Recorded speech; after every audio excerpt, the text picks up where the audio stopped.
sometimes spirit decides to amuse itself and have a joke or two. And I feel like this week has been one of them. We actually started in the wrong place today, where I had decided we were supposed to start, but Spirit decided where it wanted to be seen and what all of you wanted to know. And I'm very glad that it did in many ways. I'm out of breath because I was running up and down, trying to make sure we didn't keep going on and on and on. But it did, I think, the section very beautifully bring together something about the two different schools of thought of African spirituality we will be talking about with our panelists, which is Vodou and the Kemetic traditions. We saw an earlier film, Summer of God, that Sister Naswt created earlier.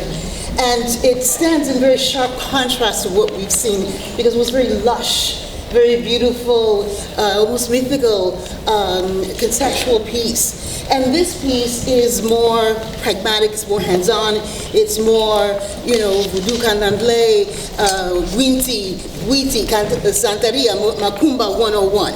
It's very, very hands-on. So they make a very beautiful contrast and balance for us, and I think provides us with quite a bit to reflect upon, not only here, but when we leave and move forward in our lives. But having said that, I'd like to bring up our two speakers.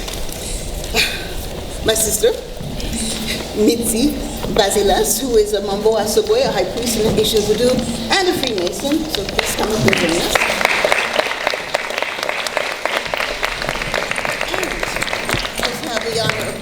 Forward a new friend, a brother, named who is a Naswt, Naswt, Biti, who is going to speak about the Kemetic traditions. Please join.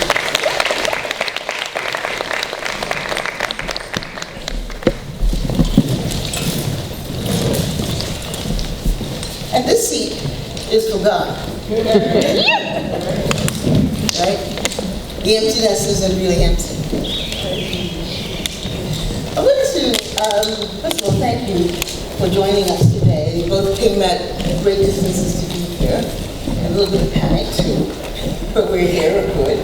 I just wanted to get your initial feedback to this film. What did you think about it? What was your response from your particular traditions? And if also you would let us know a little bit about the school of thought that you come from, the spiritual traditions that you both come from.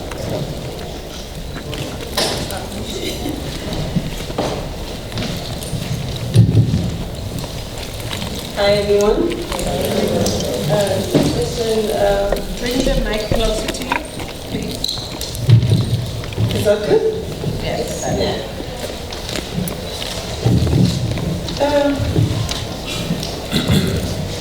Tradition that I'm coming from? Yes. In Freemasonry. I'm not going to let you get away with what you did before. We're going to talk about Freemasonry too. Okay. Well, our traditions, you know about our traditions. I'm Haitian. Our culture is like, Vodou is like a part of our lives. It's a way of life. It's how we eat, what we do every day, how we pray. The spirit is in us. We in the spirit are the same, like we together. So it's just a part of us, a way of life for us Vodou. And being a Freemasons, it's how I can say it, there's a difference between Vodou and Freemasonry. Freemasonry is a philosophy. It's just people go to a lodge just to meet. Meeting, we have a way of free thinking, free of speech, and that's why they call it Freemasonry. So the spiritual aspect of it. The esoteric part of it, you will find some lodge who really do esoteric but not every lodge do, what people can call esoteric or mysticism or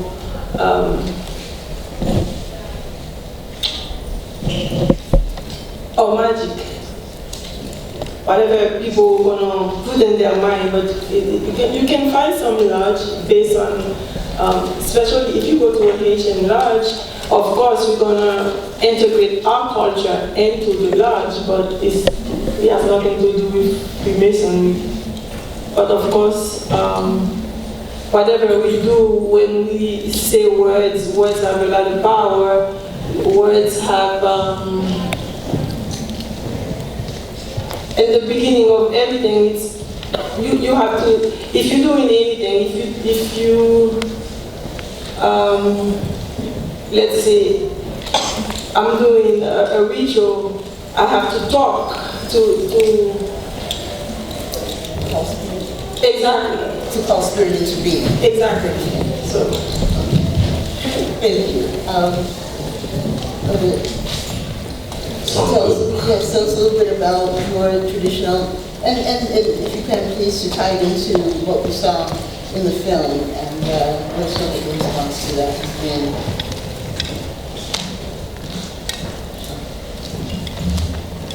Hello everyone. How's everybody doing? Okay. My name is Sankhu, Kheper, Chief and Head Priest of the Temple of Anu, and what's called the Tawi Covenant, which is a collection of Kemetic temples that's practicing the Kemetic legacy today in America.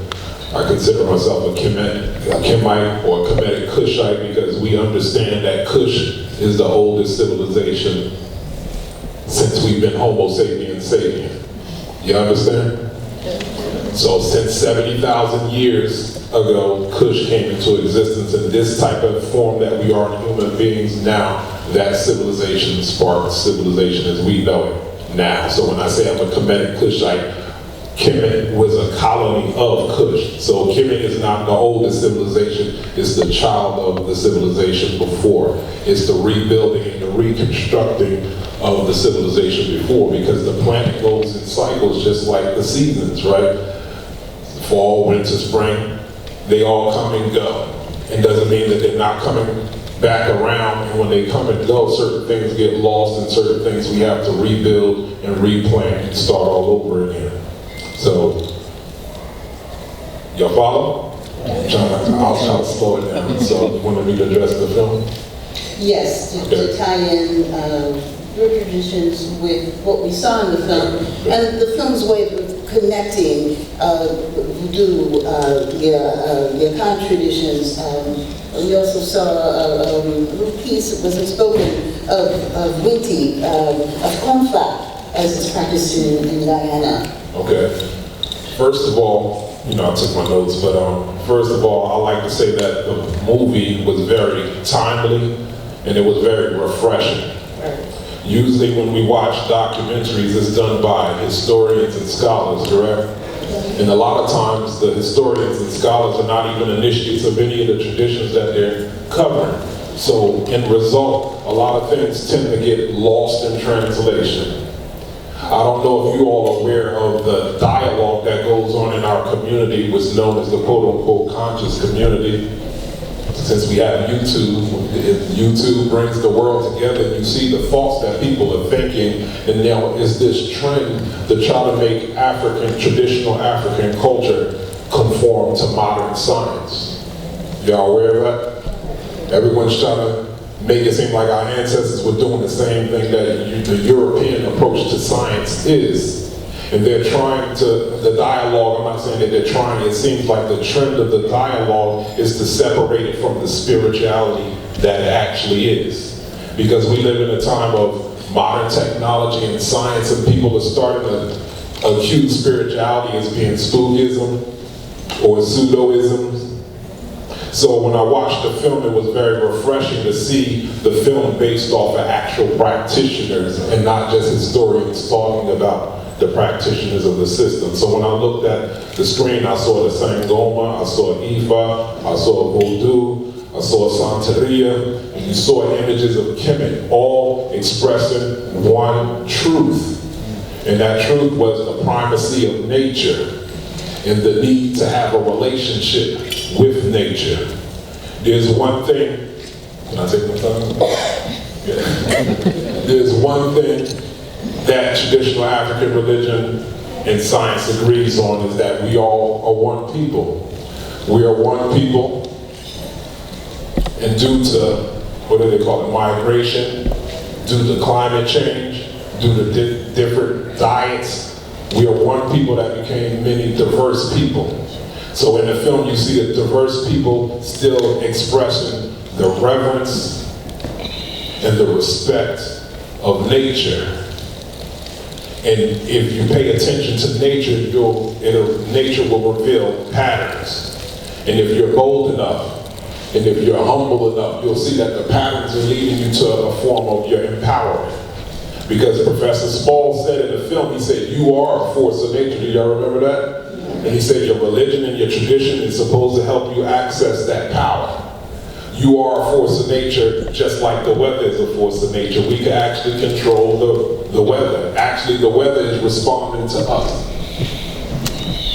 But we've been seeded with Judeo-Christian thought, so Judeo-Christian thought has gotten us waiting for the end of the world. So the weather that we experience is reflecting of the inner turmoil that we're experiencing. I felt like the film was very timely in the days and times that we live in, because we just had Hurricane Irma, right?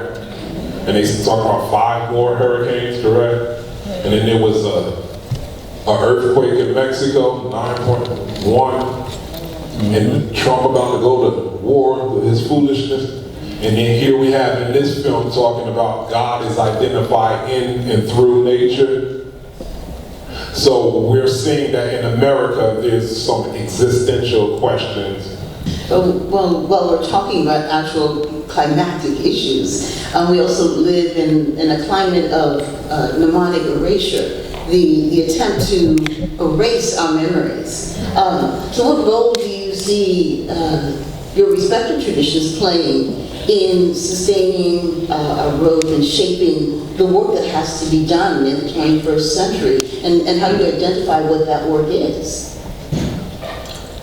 Well, it's not a mystery that all those things going on, and when they do happen, everybody, oh my God, like he said that because of that Christianity that they put onto us, everything is gonna be coming to an end and all those things. But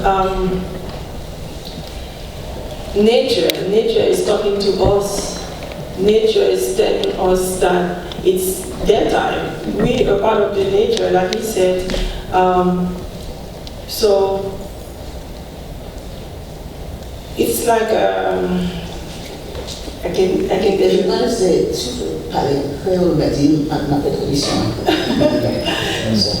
You know, it's something like a tuning.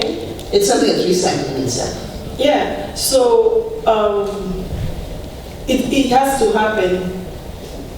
Don't be surprised. And mystery is, it's like anything that you cannot understand, everything you should understand. So it's like a mystery because you don't understand it, but you have to go after the mystery. You have to try to get what's going on. A lot of times we don't really go and to see what's going on. You know what I mean? So that's why they call it mystery. But there's no mystery in the universe and the nature between you and like you Bello. She was saying that we like 80 to 85% of water. So if we have 85%, what about the rest? And we can see the material, physical part of us. We don't see the water. So it's a mystery, right? It's the same things going on and what's going on with the climate and so on. Thank you for your response. The point that you make about mystery speaks to the issue that I raised earlier, and something that we've been talking about throughout the course of the day in terms of social change and understanding, which is it's Afrophobia, this fear of who we are, this fear of our knowledge, this fear of our cultures, this fear of ourselves, and that does translate itself into political, social, and economic policies and issues that have adversely impacted us. And so it's a European understanding or misunderstanding and understanding as opposed to an overstanding of what African-based cultures are about. I'd like for the both of you to talk about that. I also want to address something else that is here, which has to do with why I brought both of you here together. And because there's an interesting dynamic between Vodou and Freemasonry and the Kemetic communities. In the Freemason camp, there are those who say that their traditions are in Kemet, and those who say that they are not.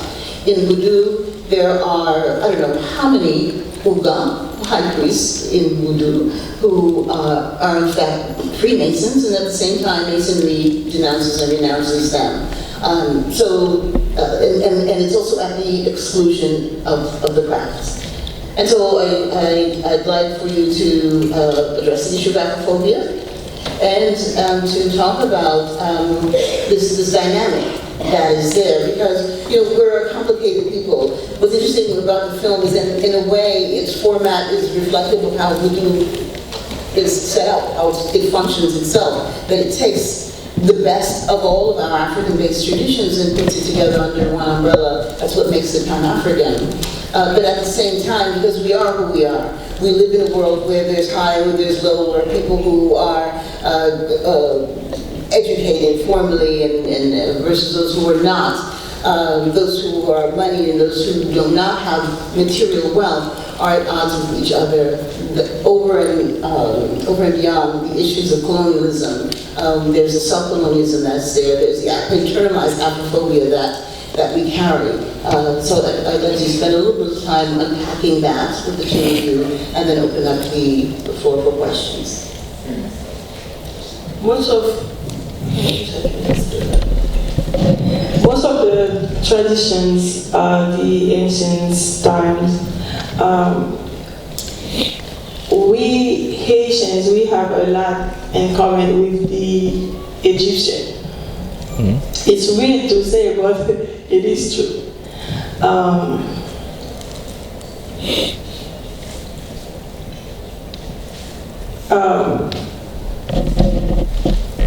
In Freemason, we do. It's very weird to speak about Freemasonry because it's. I don't think it has nothing to do with Vodou. Like I said, if it's direct questions to Vodou, it's easier for me to answer because that's who I am, that's my culture, my traditions, and everything. Freemasonry, yes, I am a Freemason, but it's not a part of. It's not. My culture is not a way of life. It's, like I said, it's a social, you go for networking to, it has nothing to do with. It do have esoteric practice, like I said. In 1730, 1733, there was a, we call it a model lodge, which was opening in England, and which go to various other Germany, France, and the Americans and all those things, but it has nothing to do, or there's no affiliations between Freemasonry and Vodou. Okay, there might be some people who will contest that in the audience, but we'll get back to that later. Thank you.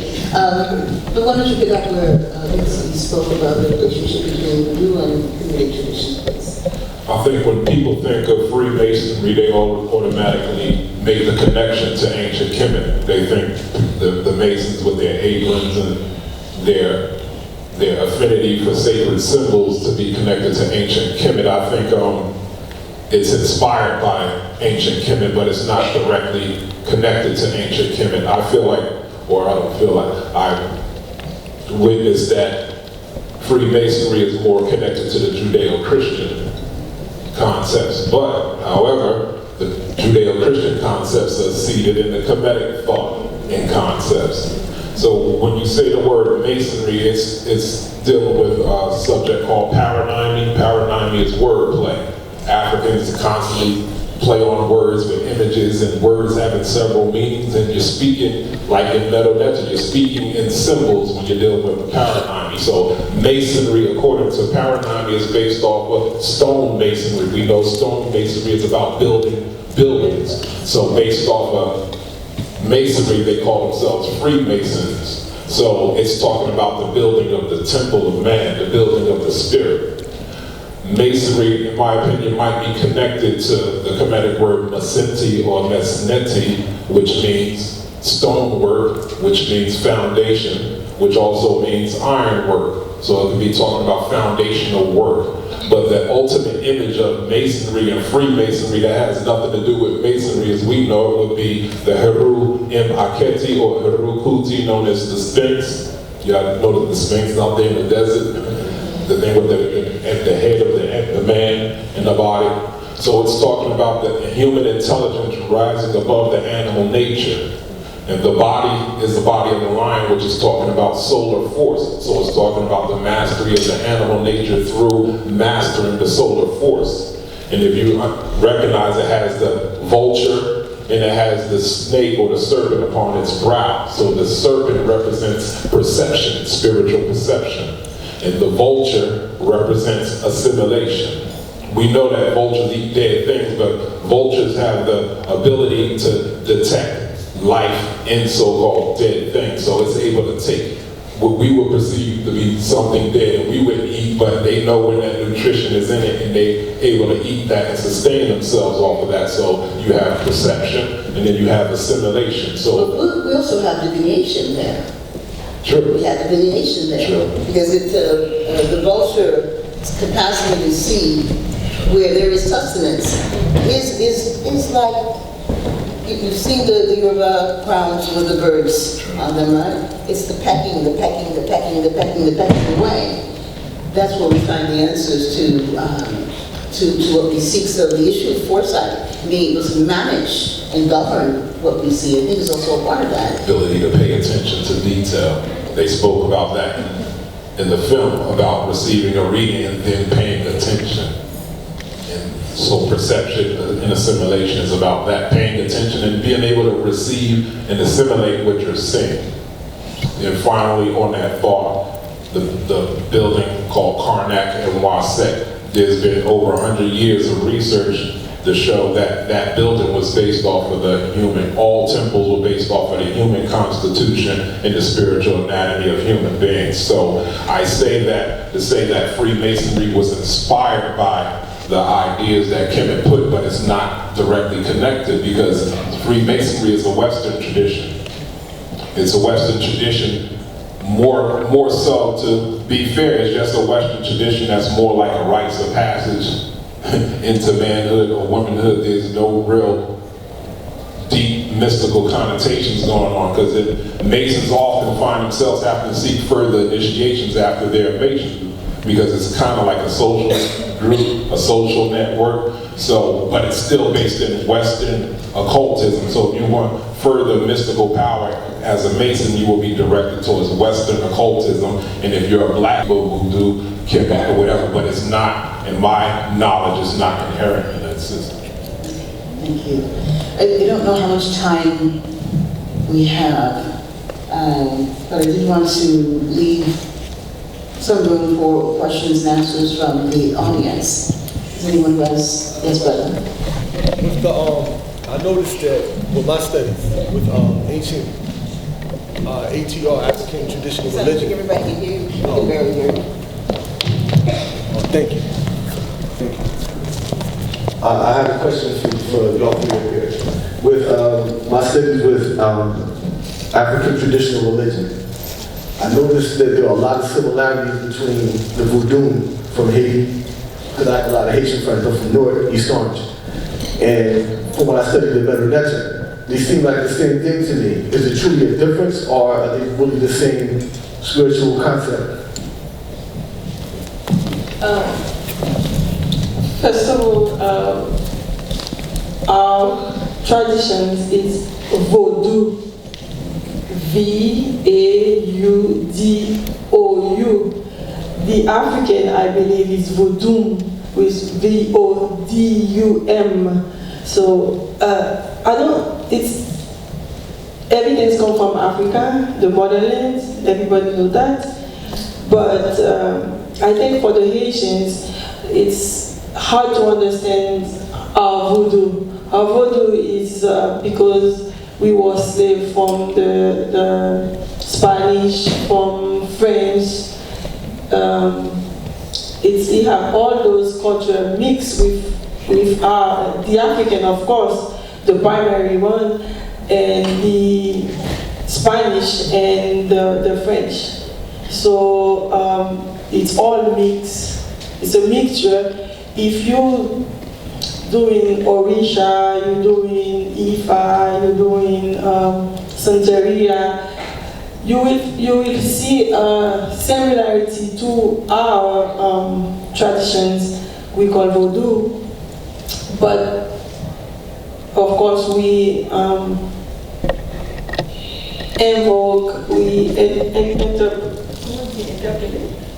Interpolate, yeah, it's the same. Same word. Okay, so we dance, we do what we have to do, but I don't think it's the same thing. Maybe you can.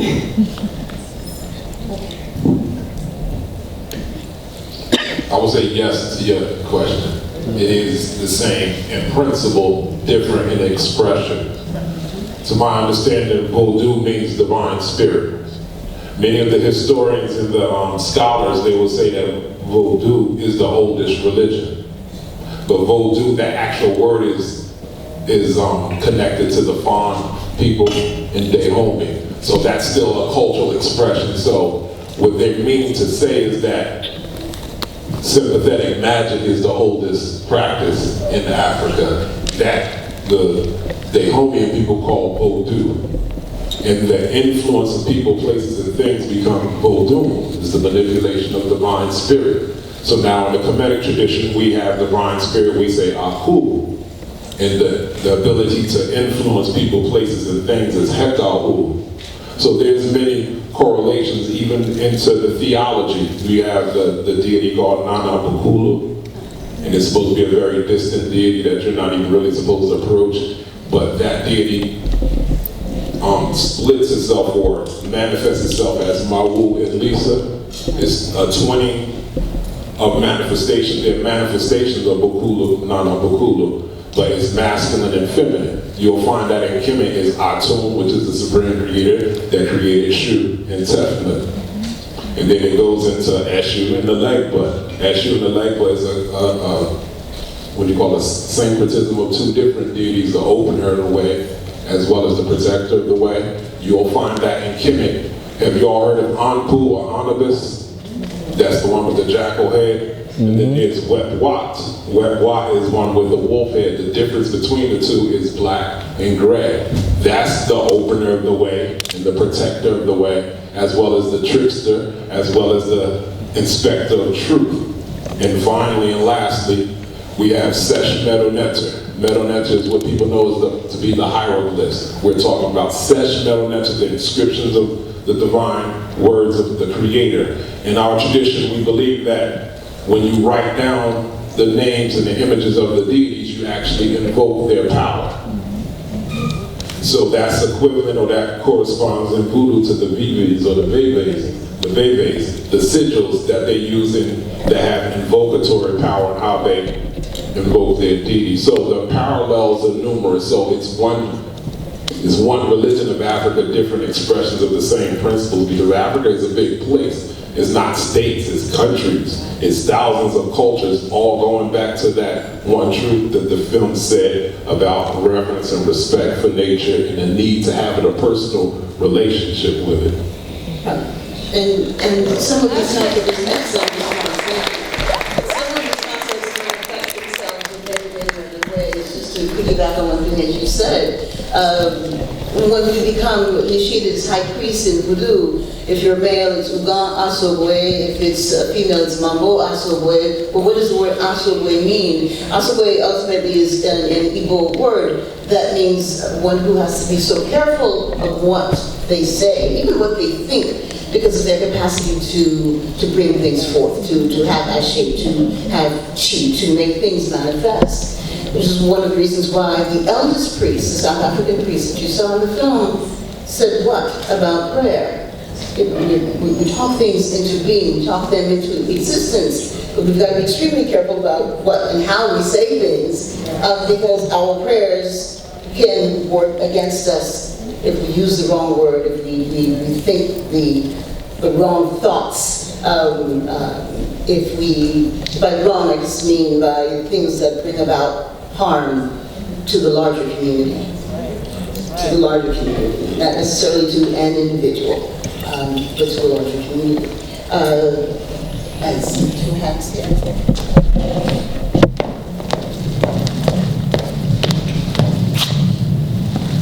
Okay, thank you very much. My question is this. We all know we live in a very difficult time right now, where colonization and all these things have changed, have made it difficult for us to be at the table. One example is that, we of course had our languages in Africa. Then because we didn't have languages, what we had was dialect. And because of that, we are scared of speaking their natural languages. Even if we go to places like Cameroon, where I came from, where we have our natural language, people tend to use, these are dialects, so we don't want to speak them in front of people.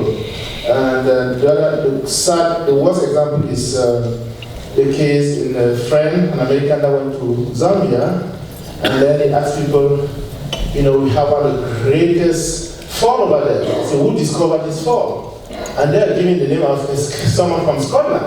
And it's telling you that how could someone coming from a country coming and discover something that your ancestors have been seeing for all these years? So I'm saying this to say that the most important thing is for us to free our mind. Make sure that our religion are just as valid as the religion from the Western world. So what are some of the things that we can do to make sure that we free ourselves from this kind of perception where we are kind of scared, to show who you are, to worship our ancestors, and because when we do that, we may not get a promotion, we may be stereotypes, in the larger community. We'll answer that question, but what I'd like to do is to pass the mic on to the sister over here. She has to be the last question that we take, and then the panelists will respond. Thank you. I would just like to know, how could we get a copy of the film? I'll answer that first. That's the simplest question. The film is available, you can purchase it actually on the Facebook page of Ancestral Voices. So it's Ancestral Voices 2. Spirit is Eternal is the name of this film, which you saw about 45-50 minutes of today. But you can get the whole film on the website called Ancestral Voices. And then to the issue of finding the strength and courage to speak about who and what we are. I have very strong opinions about that, so I'll save mine for last.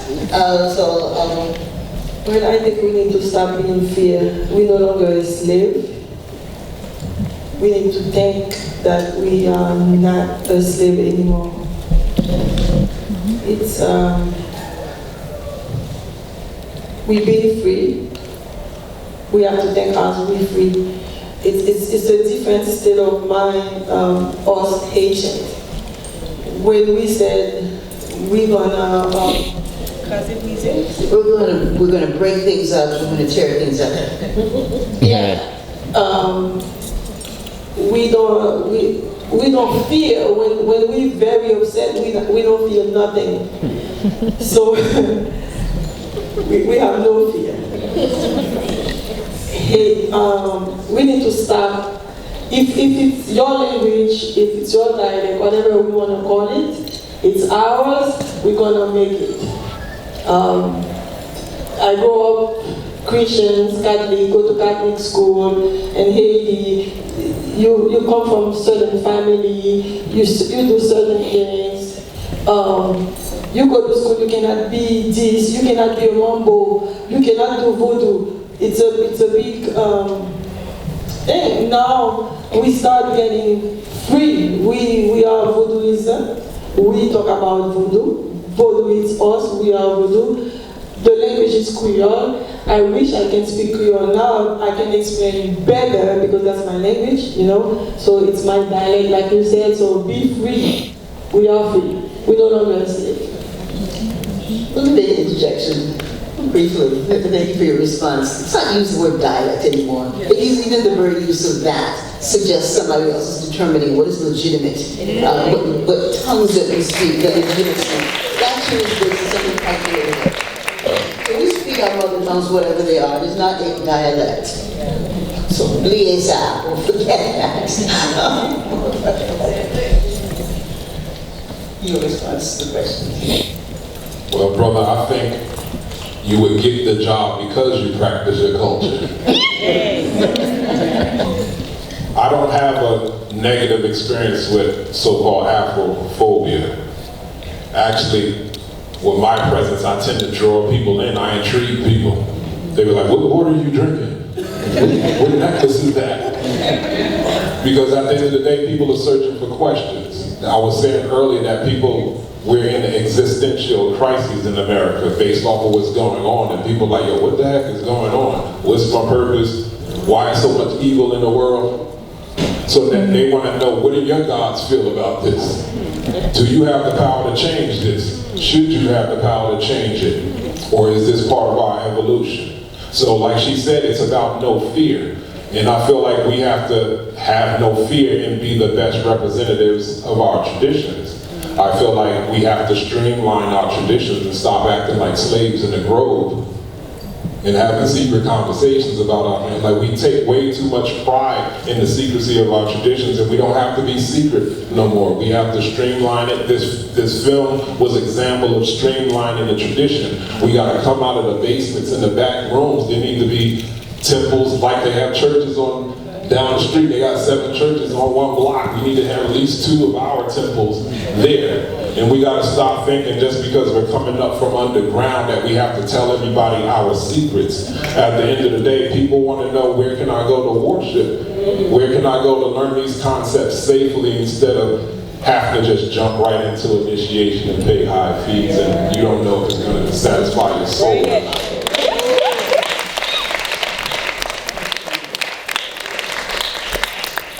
Close by saying that one of the points that was made in the film is, in order to break free of the fear, what did we learn? What was one of the most important points that we learned about who is divine, who is God? Look at the person next to you, behind you, in front of you. Take out your mirror, look at you. You are divine, you are God. And all the fierceness and the possibilities, all the greatness, the infinity that is divine is lodged in you. And we need to remind ourselves of that every single day. That is where the process of reparations come in, the spiritual reparations. And once we get that I need to heal myself, I can heal myself, and I don't need anybody else's permission to do that, then we can reclaim what is ours. Create spaces of justice for ourselves to, again, this idea of balance, to balance, ma'at. We need to look inside of us and call forth that divine energy and make those changes.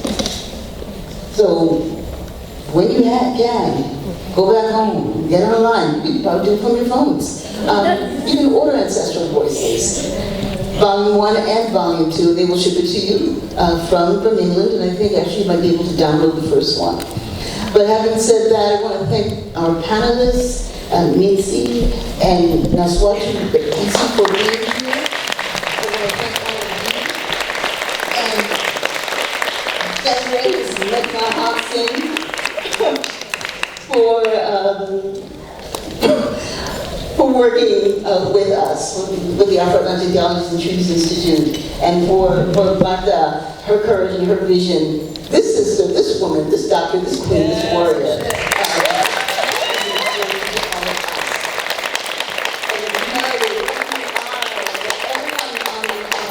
On the team of the Caribbean Cultural Center, they're our day-to-day inspiration. They do this work every single day, and we can do the same kind of work in our day-to-day lives. We say Ashe, we say Aibobo. Ogumbose. May we walk with you.